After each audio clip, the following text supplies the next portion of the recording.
Welcome to the Radical Lifestyle Podcast, brought to you by Generation to Generation, where you will be inspired by the past, equipped for the present, and prepared for the future as we engage in conversations with people from around the world. Hello everyone, this is Andrew and Daphne from Generation to Generation, and our guest today is Chip Kendall. Chip, for people that don't know who you are, can you just say a bit about where you're from and what you do?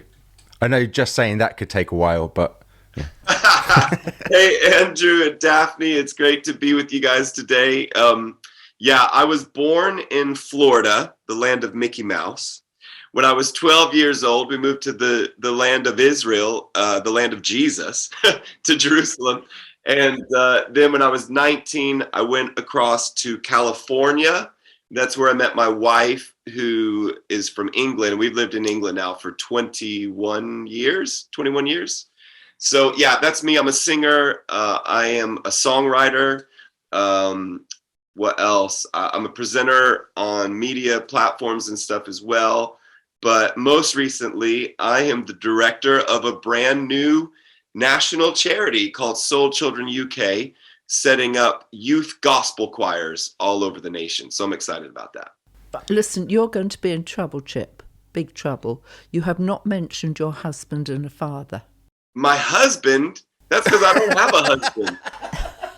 I have a wife. You are a husband, I said. Oh, I thought you said I didn't mention my husband. No, I said you haven't. I'm glad I didn't mention that. Well, This podcast episode is really taking a turn. No, I did mention my wife when I said I met my wife in California. Yeah. She's amazing. Now I am going to talk for the whole time about her, but she really is incredible. We have 3 kids as well, I should say as well. Cole Kendall, his middle name is Israel. So in Hebrew, his name is Cole Israel, meaning all Israel, or the voice of Israel. And then we've got Eden, my daughter. She's 10 years old, and she's incredible. She's just been coming out with the most incredible questions and things recently. And Elliot, my youngest, is 8. And this kid, honestly, he upstages me across everything. Doing this podcast is my one opportunity to not have Elliot just take over. We did these family lockdown rap videos when the lockdown first started. And people had more comments about him than they did me. And I was like, right, this is the end of Chip Kendall right now. Elliot's amazing. I love all my kids. It could be the start of Chip Kendall, actually. Hey, I like that, Daphne. You're giving me hope. Well, you're not done yet. When the next generation rise up, you have a choice to sit back or run with them. Yes. Brilliant. Before we go too far in, for people listening, they want to find out more about you, maybe listen to your music, maybe see some of these videos you're talking about. Where can they do that? Yeah, YouTube. We've got Chip Kendall set up there. Orbitron website, which is Orbitron is a whole other thing, but on the Orbitron channel on YouTube is where you get access to a lot of the stuff we've done in terms of kids music. Soul Children has got a website now as well, which is just a holding page, but it's a really good start. And that is soulchildrenuk.com. Okay, and I'll put those links in the description box, so if you're listening, they're ready for you to go and check out. He's on it. Andrew isn't just a pretty face, people. A pretty beard. He's got a pretty husband as well.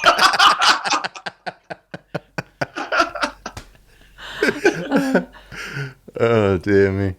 All right, okay, Chip. Let's go back. How far back do you want to go on? You've told us you lived in all these different places. Take us back to your family. How did you grow up? Talk to us about the family you grew up in. Yeah, brilliant. Well, a lot of people do ask about that because that was a big step of faith. When we left Florida, my dad was the worship pastor at a really large church. We were well off. We had everything going for us. But the Lord very clearly called us to put all of that aside and to take that leap of faith. And I'm so thankful for both of my parents, who took that leap of faith. And really, Dad came to us. He sat us down. At the time I was 12, my sister was 10. And my dad said, if either of you guys have a check in your spirit about going, I'm not going to be the dad that moves his family to the Middle East only for a couple of years later for you guys to rebel and go off the rails. And he says, you've got to get a word from God yourselves on us going. Otherwise, we're not going. And we were really convinced that he was serious, that we held the power in our hands to say to him, no, I don't want to go. And we wouldn't go. But in our own little way, both my sister and myself really got a word from God. And so when we moved by faith to Jerusalem, Israel, when I was 12, sister was 10, that was a genuine family going. We are going by faith. And there was no promise of a salary for Dad. I mean, that was a big thing for him financially. We had to raise our own support. And it wasn't even like that was hard work. It was like we just let slip that we were going out there. People would ask, how can we support you? How can we give to you? And that really launched our family ministry. For a good 7 years while we were based there in Jerusalem, we traveled the world. We created albums together. We sang together. We encouraged people. We preached. We were preaching all over the place. And that, to me, that wasn't a big thing to be a young person in ministry, because it was my life. It was what I did. I saw God clearly working through me. I remember one moment, maybe this is for somebody listening, but I think I was about 16 years old. Dad was leading worship at the front. We were in Texas, and I felt a weight on my shoulders, and I thought it was my mom. I thought Mom had just come up behind me and put her hands on my shoulders. That would be natural. That would make sense. But when I turned around and looked back, she wasn't there. And this was a tangible, physical, I felt something on my shoulders, and I only had to look up to God and pray, what is this? And I just sensed him saying to me, I'm putting my mantle of ministry on your shoulders. And he said, if you thought you were going to have a normal 9-to-5 day job coming, you got another thing coming, because really I have set you apart for ministry. I want you to know, this isn't even just your parents telling you to do this. This is me putting this mantle on your shoulders.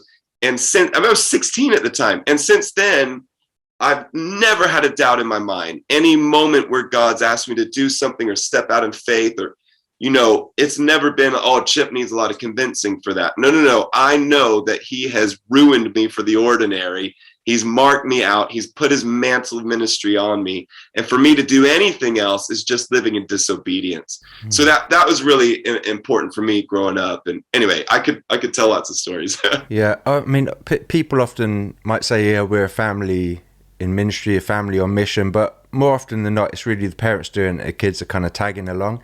Yes. And so this is a great example of you actually being involved. Was this... did they include you in this because this was really a life-changing situation here? Or is this a pattern that they had of including you in ministry things, asking you for your opinions, etc.? Yeah, we joke at the time, because my dad's saying, hey, if you guys have any check at all in your spirit, is because Dad didn't want to go as much as my mom wanted to go. and he was looking for any scapegoat, any way out, anything, looking around the room, anyone. And, we joke about that. But really, I think what it comes down to is God was doing a deep work in us.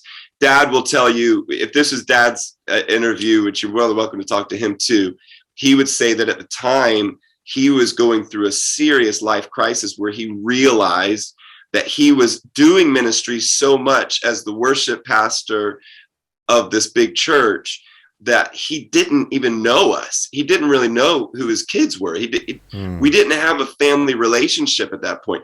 And when we moved to Jerusalem, because we didn't have lots of money and we had all that, we didn't have a TV. I think we had a black and white TV that had like 5 channels on it or whatever, but it's all in Hebrew anyway. But we didn't have that to distract us. My mom didn't know how to cook the food there. Definitely didn't have any friends. We just didn't know anybody. It was such a quick moment from transition from God calling us to go. I think 3 months later, we were there, 2 suitcases each. We said goodbye to everything else. We took our dog with us. And it was such a leap of faith. It was so much more than just a step of faith. There was like, we took the leap of faith and the steps caught us up. We started to get to know each other.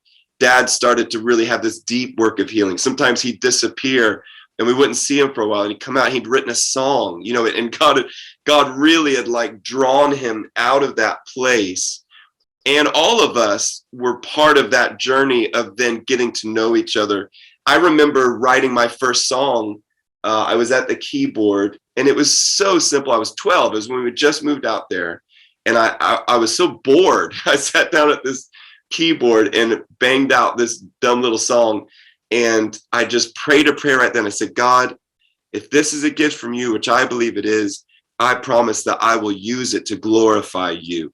And so, you know, that transition that took place from being so distracted and not with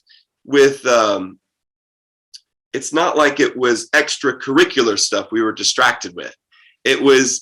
Any Christian family would look at our family as like a model family of, you know, what it means to be plugged into church and active in all the ministries and doing all that stuff. But this was a deep work that God did in us by moving us out there to then strip away all of that to where you get to redefine, re-explore, rediscover what God has put in there to begin with. And in all honesty, when lockdown happened, right?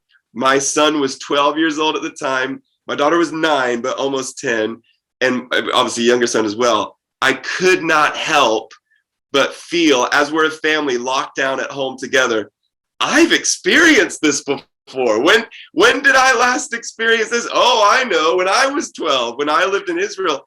And you know, as horrible and as terrible and as tragic as it was and all the work that I lost during lockdown, I was so thankful for this chance to hit rock bottom with my family and be able to tell stories of my own. We created this thing called Family Go Time, where we wouldn't do anything. And, you know, even the kids were homeschooling, we still had a lot of jobs and a big agenda and all the things we had to get through in the day. But we would start every day with something called Family Go, which is where we would come around. We'd usually start by watching like a Superbook video, right? Where it's like some kind of Bible lesson. And then we would pray together as a family, and we'd all put our hands in the middle. All right, family, go, right? So now we're like Team Kendall, and we're ready to face our day and do whatever we want. That would not have happened. 100% that would not have happened had it not been for lockdown, just to force us to get to know each other once again, to really listen to each other, to, you know, go through all the frustration and all of that stuff that comes to the surface and our marriage and everything. It all happened, and it needed that little moment where we stepped out of the one thing and stepped into something new. And that's what lockdown created for us. So that's probably my only good story from lockdown. So it's interesting. And so really, you being involved with that decision to move to Israel was really a catalyst as well in seeing you guys engaging more in an intergenerational, family-orientated ministry going forward. Yeah, and that doesn't happen with a one-off decision. That's over time, and that's over still maintaining relationship with my parents and Helen with her parents as well. You know, you're right. You're absolutely right. That planted a seed, didn't it, that is now bearing fruit. I mean, a practical question here that I'm just curious about. You said we moved to Jerusalem. These days, you can't just move to Jerusalem. I mean, never mind COVID. I mean, there's a lot of restrictions on just moving to Jerusalem. Was it very different then? It was and it wasn't. I mean, there's a lot of bureaucracy when it comes to Israel. You know, we could not call ourselves missionaries. No. If we did that, they would have kicked us out right away. We're not Jewish. So we weren't eligible to make aliyah, which is, you know, Hebrew for immigration, but really almost like a spiritual thing. We were invited to move there by the International Christian Embassy in Jerusalem, which is kind of a made up thing. It's not like a Canadian embassy or an American embassy. It's a Christian embassy. What's that? What you know, what diplomatic relations have you got with anything? So, you know, there was a lot of stuff against us at the time, but for us, the biggest struggle was the culture shock. The struggle was real, man. I mean, we went to Ulpan, which is like Hebrew school. And I was used to an American setup for school. And then when we moved to Israel, we decided to homeschool. We used a curriculum called Accelerated Christian Education. And so I was just kind of getting used to homeschooling. Then I get chucked into this Ulpan thing, which isn't really school. I'm not learning science and math and all that. I'm just learning the language. But it was the closest thing I had to quote unquote high school, because, when I moved out there at 12, I just finished middle school.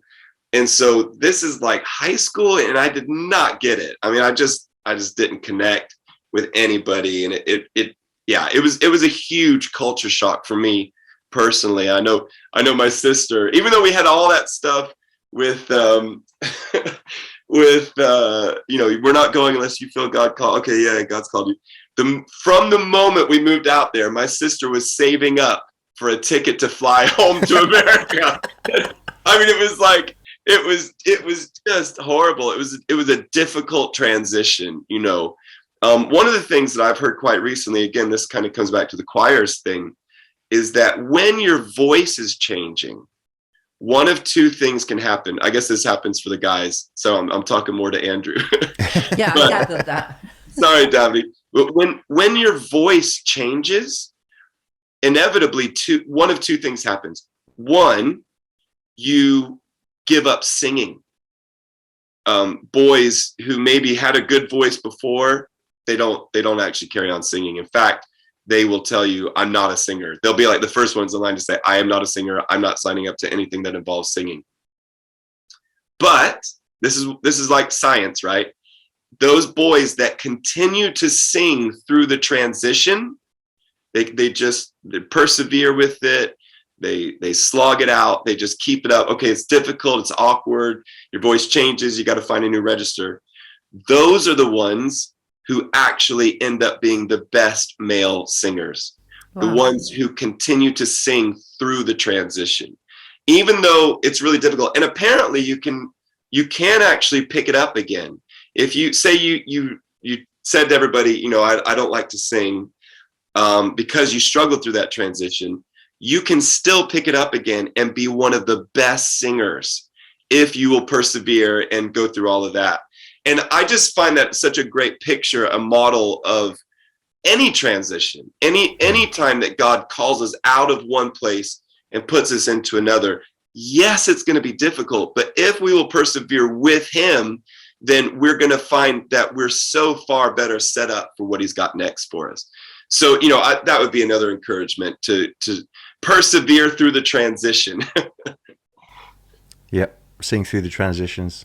I was going to say, as you were saying that, I was going to say there's a preach in this. Hey, come on. It's a good one. Well, so there you are out in Jerusalem. How long were you there for? Yeah, I was there for 7 years. My parents are still there. They've got their house in Jerusalem. Yeah, I was there for 7 years. So I left when I was 19. We've been to their house. Hey, the house of worship. It was a while ago. It was a while ago. Yeah, we did go. There. It's interesting. Maybe you could share a bit more about this. I mean, you've been to Israel a few times since, but for people that haven't been, and especially for Christians, we think about the Holy Land, and this sort of, this place where it's all magical, and we want to go, but then you talk about this culture shock, and things were really difficult. And can you maybe just share some of the other things that you find difficult, maybe even now, certain things about Israel that you find challenging? Okay, so people talk about the Dutch being really blunt, right? Or they talk about the French being really blunt. You have not met a blunt person until you've moved to Israel. Yeah. I mean, genuinely, right? Especially as an American living out there, and we're taught growing up, you can be anything, really aspirational, optimistic, positive. You can be the president of the United States if you want to be. You just got to stick at it. And then you go to Israel. my dad used to joke, in America, when it comes to customer service, the customer is always right. In Israel, the customer is always stupid. That's the starting place, right? You just go into this place. All you want to buy some milk, and they look at you and they're like, "What are you doing here?" You're like, "Whoa, is this actually a shop that I've stepped into, or have I walked into your house? Like, I'm really sorry. I'm looking for some milk." And one time, my mom asked the lady in the grocery store, she said, "I need bleach." And there was a little bit to begin with. She was trying to figure out what she meant. And she's like, no, I need bleach. I want to wash my clothes. I want them to be white. And finally the lady looks at her and she's like, "Yeah, we don't sell any of that here." And so my mom persevered and she said, "Well, how do you make your clothes white? How do you keep your clothes white?" And the lady looked at my mom, and I'm not even joking. She actually said to her, she goes, "We just don't wear white."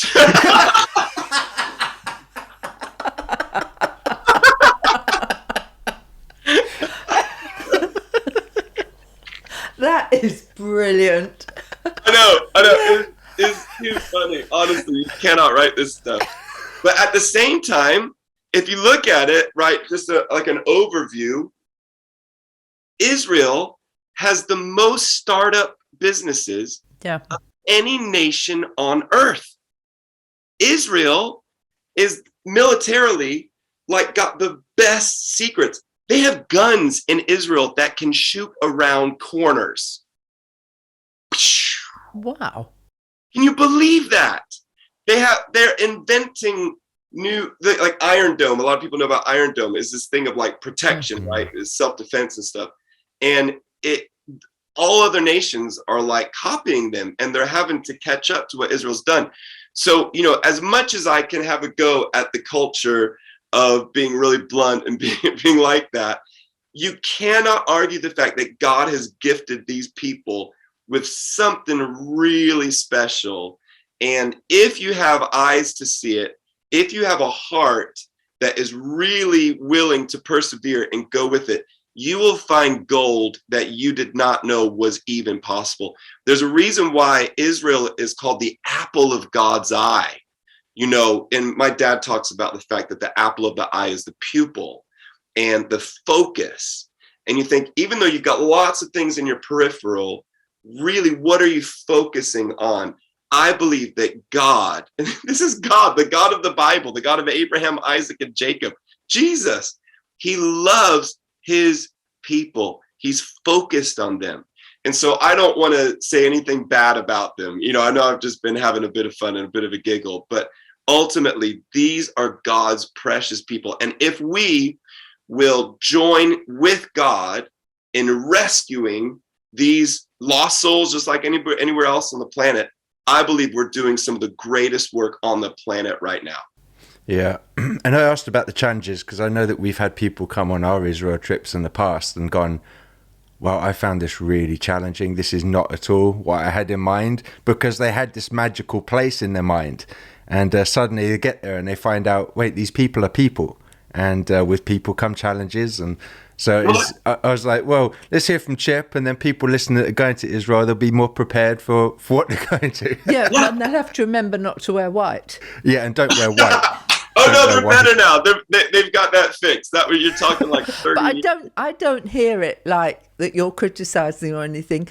You're teasing like you tease family. And like they say, you tease the ones you love the most. So yeah, I love that. And I learned that when I moved to England, because that was again something that I just had to learn. that was a culture shock again, coming to England and watching the TV show The Weakest Link, right? Uh-huh.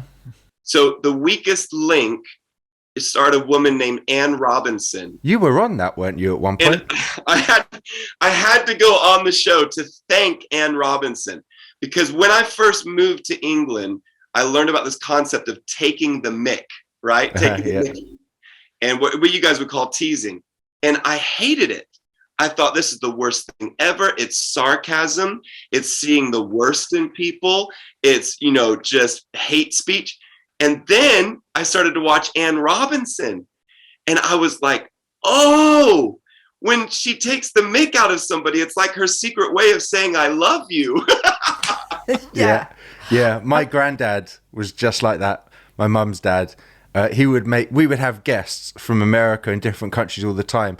And he would just launch straight into making fun of them, just teasing them. Yeah. And afterwards, they'd be like, I don't think he likes me. And we were saying, no, wait, we need to explain something. In England, we say that you tease the ones you love the most. So the fact that he's making fun of you and teasing you shows that he's comfortable enough, that he likes you, to be able to do that kind of thing. Yes, so if anyone comes to England, that happens to you, don't take it personally. Don't be offended. It means they probably like you. So. Before we leave Jerusalem, do you remember where you first met me? We weren't in Jerusalem. No? The One Thing. Wasn't it the One Thing conference? What? Oh, Soul Survivor? Yeah. Yeah, it was. No. You two don't know what I know. I'll give you one more guess, Chip, then I'll tell you. You met him before I met him. Jim Yost, right? No. Yeah. I'll tell you, I've got both of you. If you're watching, if you're not watching, if you're listening, I've got both of them looking at me like you're crazy. I'm going to remind you where you first met me. We were at Soul Survivor or somewhere, and you looked at me and said, I had a dream about you. You were in Jerusalem. You are the woman of my dreams. Do you not remember that? No, I do remember that because I remember the dream really clearly as well. So you first met me in Jerusalem. In his dreams. In my dream.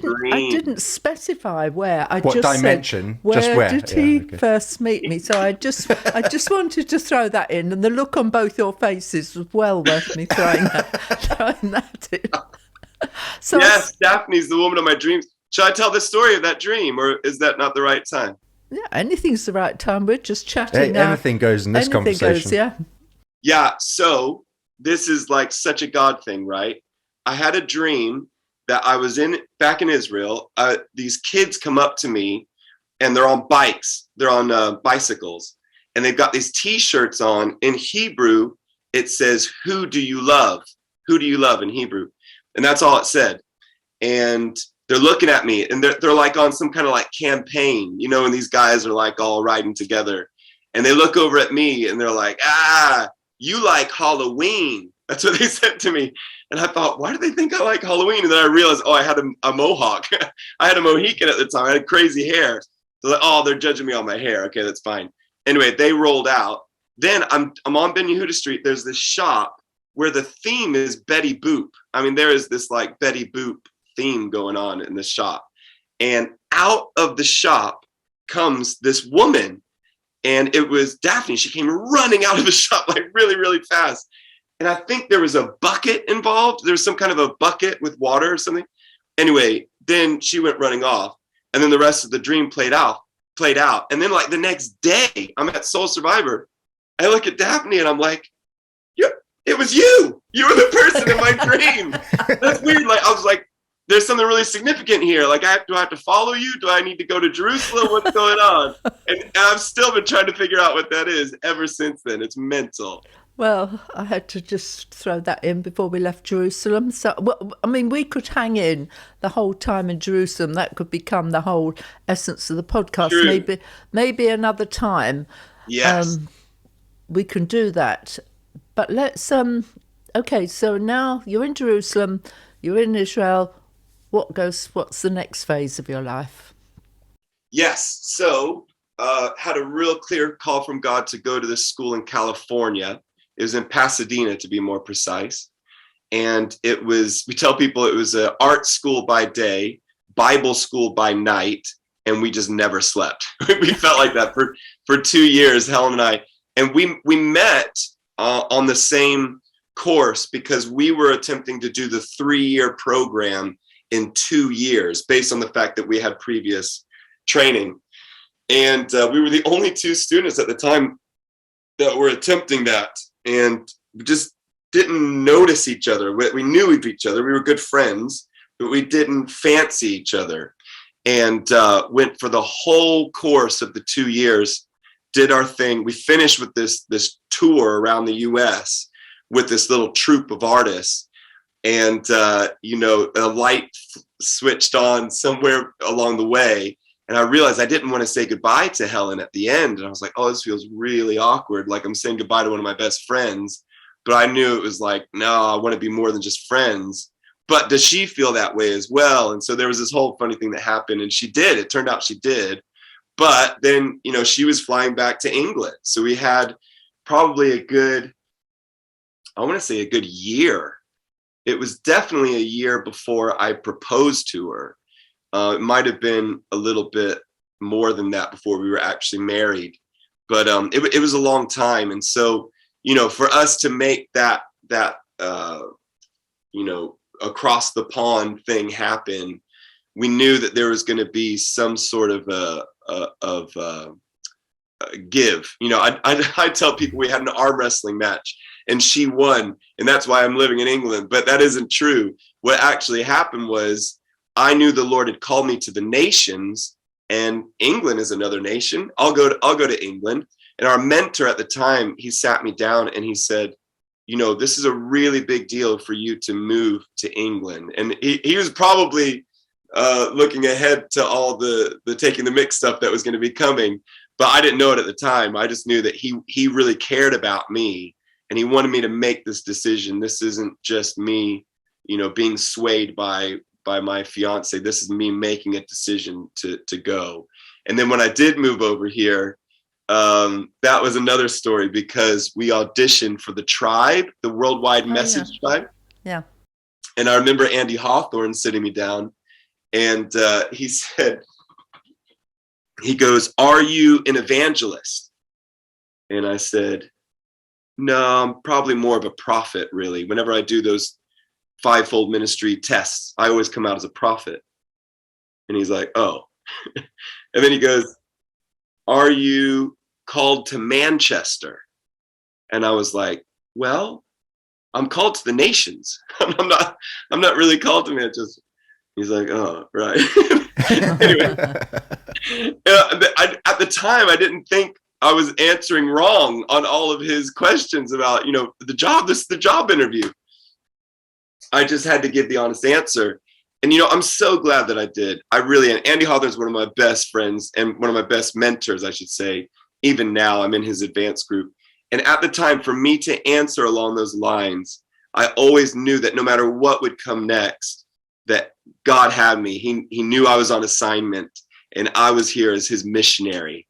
I was here, doing what he called me to do by faith. And anyway, long story short is that they wanted to give me the job, but the Tribe was finishing at the time.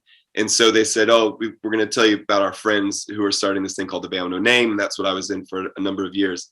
But, for me to be able to look back at that is really important. Even now with Andy, he still jokes, he's going to kick me out of the advanced group because I'm not an evangelist. But he sees that there's a call of God to be an evangelist all my life. And so he's got this like tug of war thing going on. And I'm just so thankful for that. I'm thankful that I'm able to see and be seen. And I think that's really important for any minister of the gospel, that we are able to do both. And we've got the right people around us who are championing us on. Because, man, it's tough. It's hard. The trustees that I've pulled together for the Soul Children UK, that's what gives me hope that this is going to work. This thing's going to fly. It's going to be amazing. It's not down to me. It's down to this group of individuals who know that God has put it on their hearts to do it. So I'm excited. So let's hear about this initiative. Okay. We know nothing, so build it from the grassroots up. Oh, well, yeah, I would love to chat about it because, so where does the story start? I think it goes back to, I was invited to go on tour in Norway. And the people who were inviting me were the ones who ran this really incredible festival in Norway. It's called Seaside Festival, the best festival this side of heaven. That's their strapline. And it is. I mean, they take over this island and you get to jump off the cliffs, and they've got this huge bridge that connects the island to the mainland. And there's lots of teaching things happening throughout the day. It's a youth festival, but then the music stuff and the production, they just don't hold back. It's really, really fun. And Norwegians are brilliant. If you want to talk about cultures, they have the culture of adventure. And it's like, you just know that you're onto something great with Norwegians. So, they invited me to do this tour of Norway that was going to go from, basically all around Norway. We had to fly at one point from one part of Norway to another part of Norway. I didn't realize how long and skinny the whole country was. But like when we flew north, that was like right on the same latitude lines as parts of Alaska. You're really close to the Northern Lights and the Arctic Circle and all that. So I couldn't say no to this. And even though it wasn't my full band, it was just me and a keys player, I thought this is worthwhile doing this. And so I went on this tour. I think it was 18 dates in 21 days. It was a long time to be away from my family, but I knew that God called me to do it. And it was a lot of concerts, and I had to keep my voice and all that. But somewhere at the beginning, somebody shows me this video of Soul Children. Now, Soul Children started back in 2001. It was ages ago, but they're growing and growing. And at the time, they showed me a video of 1,000 kids on stage, teenagers. I say kids because I'm old, but 1,000 teenagers on stage, teens and preteens. They're like tweens. That's what I should say. 1,000 tweens on stage. And I'm looking at this video thinking, this is mental. And then they're all singing in Norwegian, but then they're like, no, this is gospel music. This is actually Christian music that they're singing. And I was like, I have never seen anything like this before in my life. I've seen hundreds of kids, but not 1,000 kids on a stage, anyway, I could go on and on about that video forever because that's what sold me. And the guy could see my enthusiasm. He was the sound technician on the tour. And he leans over my shoulder and he's like, oh, that's Ragnhild. That's my mom's best friend. She leads the whole movement. And I was like, what? And then he's like, do you want to meet her? And I'm like, I'm going from like watching this video to being like, yeah, go on then. That's amazing. And it was at the end of that 3-week tour that I finally got to meet her in Oslo. So she got the full force of my enthusiasm. Tell me about this choir. This is amazing. She's like, oh, that's an old video. Our choir is 2,500 kids now. And I'm like, what? It's the International Soul Children Festival. She goes, you should come. You should come and bring your band. And you can see the choir. You can perform for the choir. And never before have I ever been so excited about preaching to the choir. I was like, man, this is a good gig for us. 2,500 kids. We're going to do this. So we go, bring my whole band with me. We fully nailed it. It was just a really great time. One of the best gigs of my life. Then they said to me, your band can go home, but can you stay for the rest of the weekend? We want to show you what we do. And I was like, yeah, of course. So that event was in this huge stadium called Spectrum Arena. They then spent the next day doing a march, like a parade from the stadium right to the middle of Oslo, outdoor concert, and they're singing my songs. Wow. This is like one of the things that I thought that I was coming to sing to them, but I didn't realize it was the practice because they were now going to perform my songs with me as we went on this parade. Did this thing, like 11,000 people rock up. It's like their version of Trafford Square or somewhere like that, Times Square if you're in New York. It was like the proper spot to be in Oslo. And then they invited all those people and the parents and the teachers and everybody along to the event on the Sunday. They did a church service back in the arena. And it was like, oh, let's do Soul Children church service, Soul Church. And it was incredible. It blew me away the whole weekend.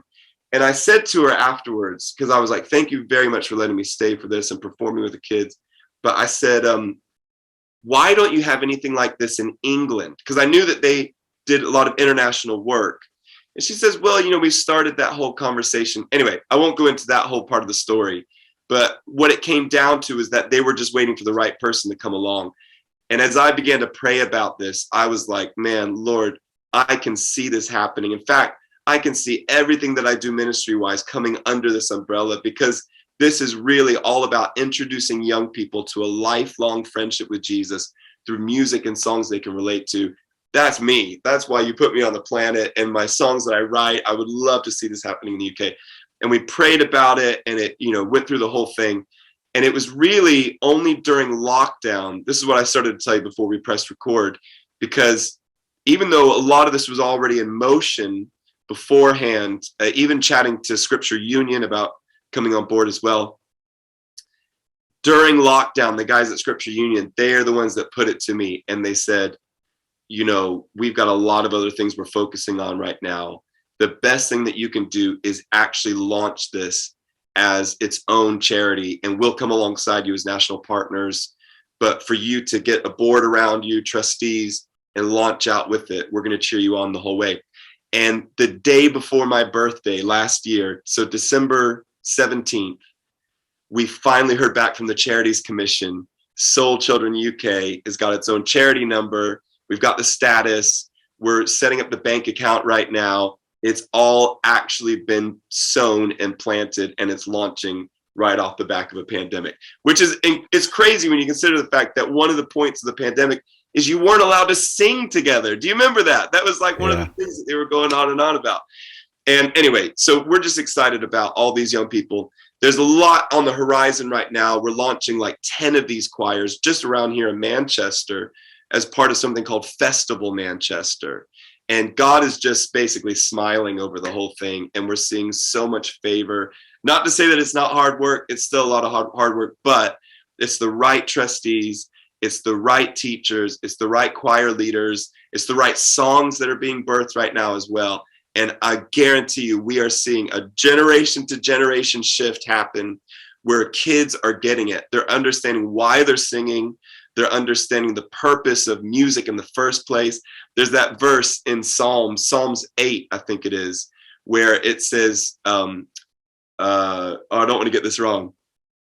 It says, you have birthed music in the mouths of babes.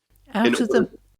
Out of the mouths of babes and infants have ordained praise to silence the foe and the avenger. Yes, Daphne's coming to my rescue. Yes. Well, if you look at the very beginning of that chapter, just in the notes where it says a Psalm of David, that sort of thing, it says it was played on the gittith. And then the second footnote is the gittith is the instrument of Gath. Who else came from Gath? Goliath, right? So you guys have probably taught on this for years and years, but for me, it was a big revelation that David wrote a song on the instrument of the place where he defeated the giant from, which is all about using praise to defeat the foe and the avenger. I mean, look, do you see the beauty of what was happening in that moment right there? Mm. And that's what we're doing with these young people. We're equipping them with the gift of music in order to go to war. I mean, it's a big deal, so I'm excited about these choirs. Yeah, I'm excited. I mean, I hear... Are you signing up? No, you're still just about in the age bracket. So. Excuse me, I will be going. Invite or not, I shall be arriving at something. You're going to crash the party. No, any minute now, Chip's going to say, come on up, Daphne. We'd love to have you at one of these things. Aren't you, Chip? Any minute now. People quote that verse, out of the mouths of babes and infants have ordained praise, which, but the power of to silence the foe and the avenger is left off. Yeah. And I think even on another level, there's problems around, so the adults meet to pray. Not a child in sight, no one in sight. I'm like, well, who was ordained to silence the foe and the avenger? Yes. It's them. I don't mean that we thrust them out, but the second half, I think the second half of that verse is the most powerful. And when did Jesus quote it? Oh, yes, he did, didn't he? When? Do you remember? Tell me. But I'll tell you. So here he goes into the temple, and he goes towards the temple, and everybody's shouting, hallelujah, hallelujah, blessed is he who comes in the name of the Lord, and everything's wonderful. And then Jesus walks into the temple, and bang, over goes a table. Over goes a table. He's crashing over these tables, throwing them on their side. And what is happening? It doesn't say this, but it appears like all the adults shut up and maybe left and go like, we're not going to be a part of this. The children, what did they keep doing? Hallelujah, hallelujah, blessed is he who comes in the name of the Lord. And what did the Pharisees and Sadducees say? In colloquial terms, Jesus, tell those children to shut up. And what did Jesus say? Out of the mouths of babes and infants I have ordained praise to silence the foe and the avenger. He said, you want to shut them up, but they're going to shut you up. So, that this on multiple levels, that moment, they carried on when Jesus was being radical and he was being violent. I mean, I use that the tables were going. He was not going to have his father's house desecrated. And when the adults shut up and were afraid of what was going on, that nobody told the children to be quiet, and so they kept on. Hallelujah, blessed is he who comes in the name of the Lord. So I think,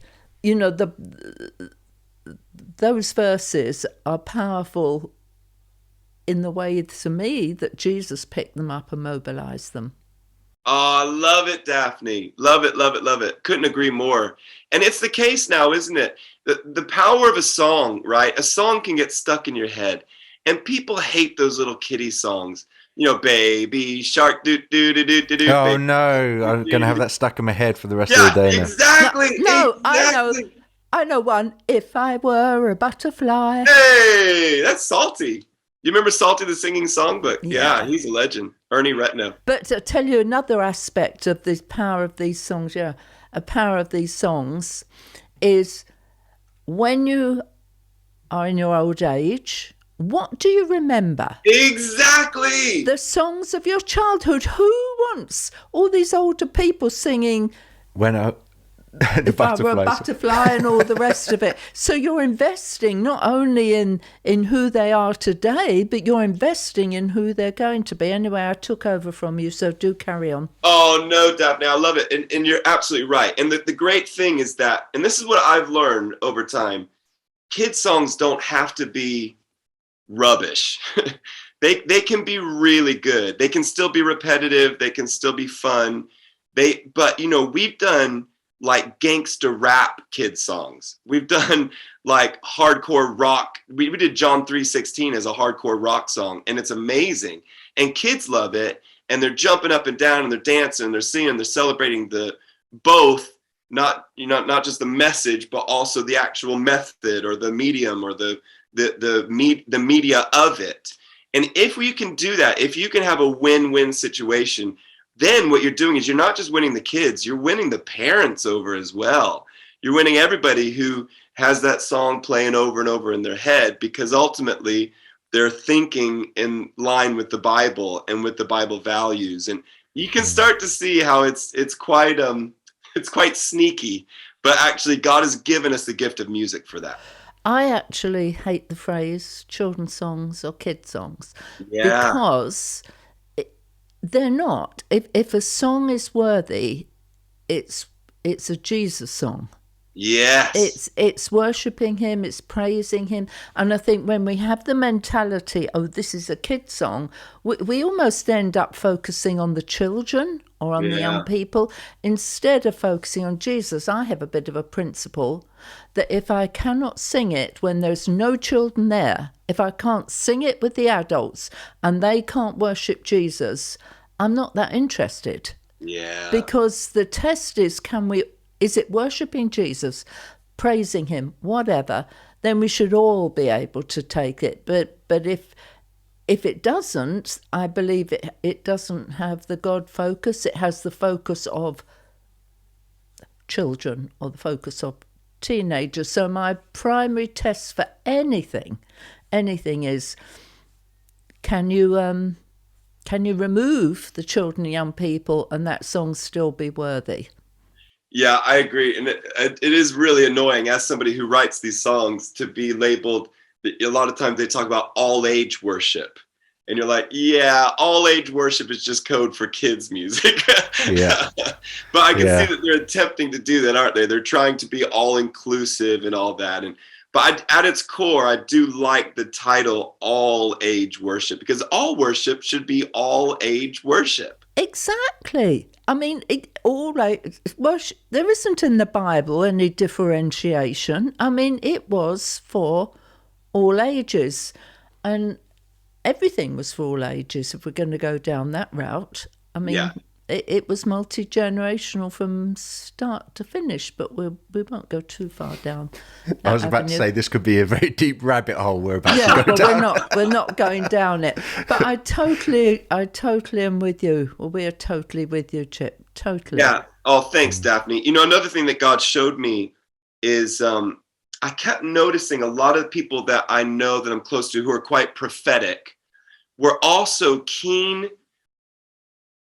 historians. They were people who were really interested in history, where the wells of revival were happening and what God did in the past, and even the Bible. Anybody who studies the Bible, studying ancient history, and I asked the Lord, I said, why is it that all these people that are prophetic and constantly speaking about the future and going into everything about the future are so interested in the past?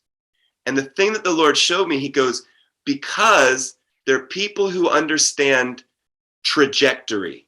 Wow. That if you can understand how things started, then you have a very clear understanding of where it's going and how it's going to get there. And not only that, where you are on the trajectory is really important. So I've never really shied away from that, especially when it comes to the generational type things.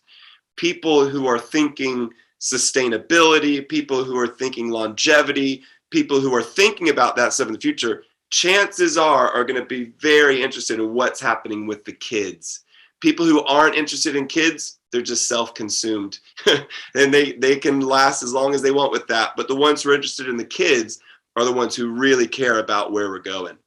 Yeah. Well, biblically, according to the Bible, one generation shall tell the next generation. Yes. So we all have a biblical command, a biblical mandate to take the next generation. This isn't an option or a calling. This isn't a Chip Kendall thing.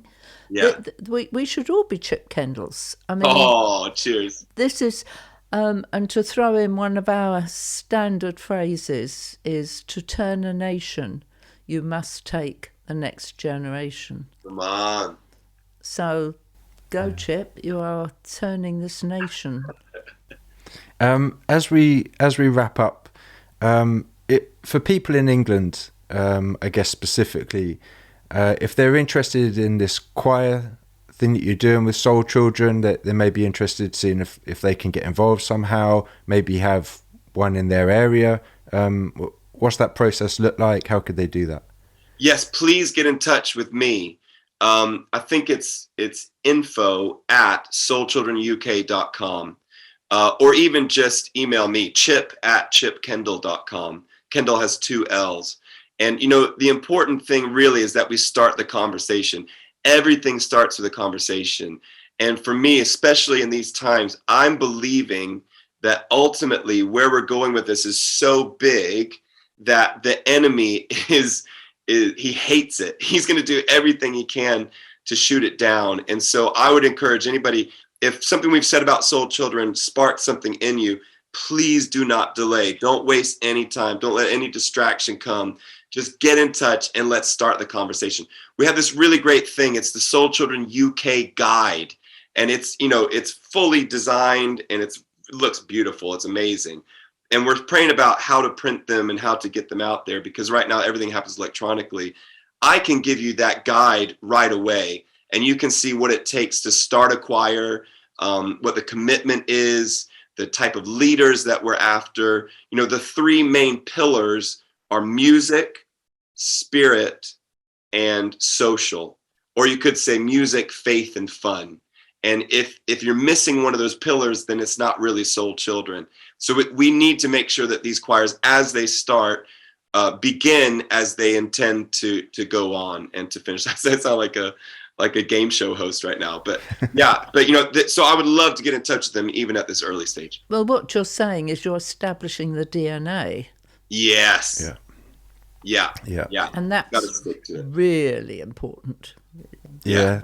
Thanks, Chip. We really appreciate it. We don't get to catch up with you as often as we'd like, but thank you for taking the time. We really appreciate it. Thanks, Chip. Bless you. Love you loads. Thank you for listening to this episode. If it inspired you, please rate us and subscribe on Apple or Google Podcasts, Spotify, or another podcast platform.